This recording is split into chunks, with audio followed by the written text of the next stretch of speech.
टूट गया मोदी का भरम, 400 पार का ख्वाब हुआ चकनाचूर। लोकसभा इलेक्शंस के नतायज सामने आ गए हैं और बीजेपी अपने बल पर अक्सरियत से काफ़ी दूर रही।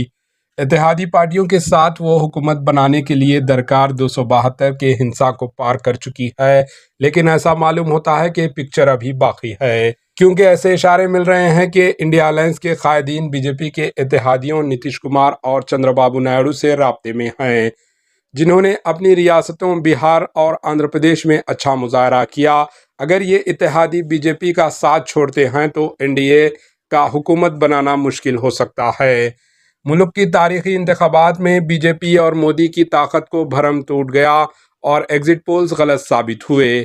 इन नतायज से बीजेपी के हामी गोदी मीडिया को भी शर्मिंदगी उठानी पड़ी और एक नामनिहास सेफालोजिस्ट प्रशांत किशोर का भी मुंह की कहानी काली पड़ी, जिन्होंने दावा किया था कि बीजेपी 2019 में हासिल 303 सीटों से ज़्यादा सीटें हासिल करेगी, जबकि बीजेपी 250 के हिस्से से नीचे है।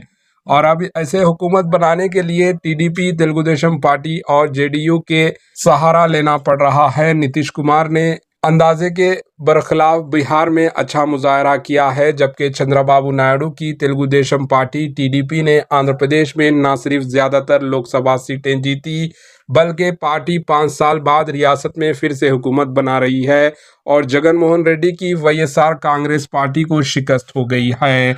मुल्क की दो बड़ी रियासतों उत्तर प्रदेश और महाराष्ट्र के अमला बीजेपी और एनडीए को मस्तरद कर दिया। उत्तर प्रदेश में इंडिया इत्तेहाद का मुजाहरा ज़बरदस्त रहा, जहां समाजवादी पार्टी के अखिलेश यादव और कांग्रेस के राहुल गांधी की जोड़ी काम कर गई।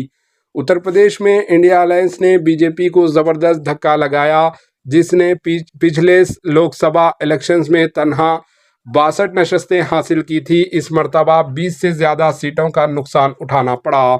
महाराष्ट्र में जहां बीजेपी खास तौर पर पार्टी के चाणक्य अमित शाह ने 2 अहम मुकामी जमातें एनसीपी और शिवसेना में फूट डाली थी, अवाम ने मुंहतोड़ जवाब दिया। 2024 की इस लड़ाई में उद्धव ठाकरे फतेह रहे और इनकी क़ियादत में शिवसेना, यूबीटी, एनसीपी, एसपी और कांग्रेस के महाविकास उघाड़ी ने बीजेपी की क़ियादत वाले महायूटी अलायंस को पीछे छोड़ दिया और अवाम ने अमला उद्धव ठाकरे के शिवसेना को असली शिवसेना होने का सर्टिफिकेट दे दिया। यही बात शरद पवार की एनसीपी के लिए कही जा सकती है।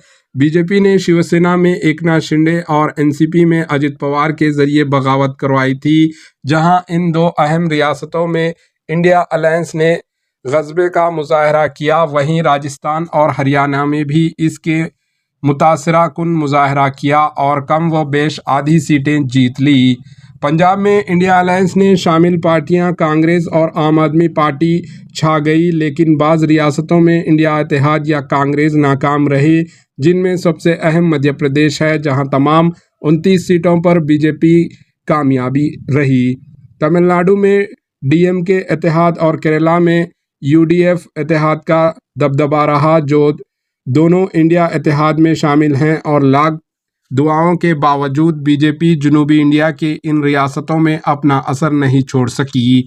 कर्नाटका में अवाम का फैसला मिलजुल रहा। यही बात तेलंगाना के ताल्लुक से कही जा सकती है, जहां बीजेपी ने अमला चंद्रशेखर राव के बीआरएस की जगह ले ली। दिल्ली में मुकाबला बीजेपी के हक में एक तरफा रहा। झारखंड में अवाम का फैसला मिलजुल रहा, लेकिन बीजेपी, कांग्रेस और जेएमएम इत्तेहाद से कुछ आगे रही। असम में भी ऐसे ही नतायज रहे। 2024 के लोकसभा इलेक्शंस के असल हीरोज की बात की जाए तो इसमें एक अहम नाम ममता बनर्जी का है, जिन्होंने बीजेपी की लाख कोशिशों, प्रोपेगेंडा और पूरी ताकत झोंक देने के बावजूद जाफरानी सैलाब को कामयाबी से रोका, बल्कि 2019 के इलेक्शंस में हासिल किए गए मुकाम से भी इसे नीचे ढकेल दिया। ये इलेक्शंस बिलाशुबा नरेंद्र मोदी और बीजेपी के लिए एक धक्का है। बीजेपी ने लोकसभा इलेक्शन से पहले अब की बार 400 का नारा दिया था, लेकिन 400 तो दूर की बात है, वो 300 भी नहीं पार कर सकी और हुकूमत बनाने के लिए इसे जद्दोजहद का सामना है। 2024 के अवामी फैसले ने मोदी का सर तोड़ दिया। अगर वो एनडीए इत्तेहादियों के साथ हुकूमत बनाने में कामयाबी होते हैं तो वो एक मखलूत हुकूमत होगी जो दूसरी पार्टियों के सहारों पर टिकी होगी और वैसी मनमानी नहीं कर सकेगी जैसे इसने 2014 और 2019 के दरमियान भारी चेंजेस की थी। ऐसे इम्कानात भी हैं कि अब ज़ाफ़रानी कैंप में मोदी की क़ियादत पर भी सवाल उठने लगे क्योंकि ये इंतखाबात बीजेपी और इंडिया इत्तेहाद के दरमियान नहीं बल्कि मोदी और इंडिया अलायंस के दरमियान थे। हद तो ये है कि बीजेपी के मैनिफेस्टो में जो वादे किए गए उन्हें मोदी की गारंटियों का नाम दिया गया था। इस तरह बीजेपी की ताकत में कमी के लिए अगर कोई जिम्मेदार है तो वो नरेंद्र मोदी जिम्मेदार हैं और इसके लिए इन्हें अखलाकी जिम्मेदारी कबूल करनी चाहिए और ये नताइज लाजमी तौर पर इनकी अखलाकी शिकस्त है।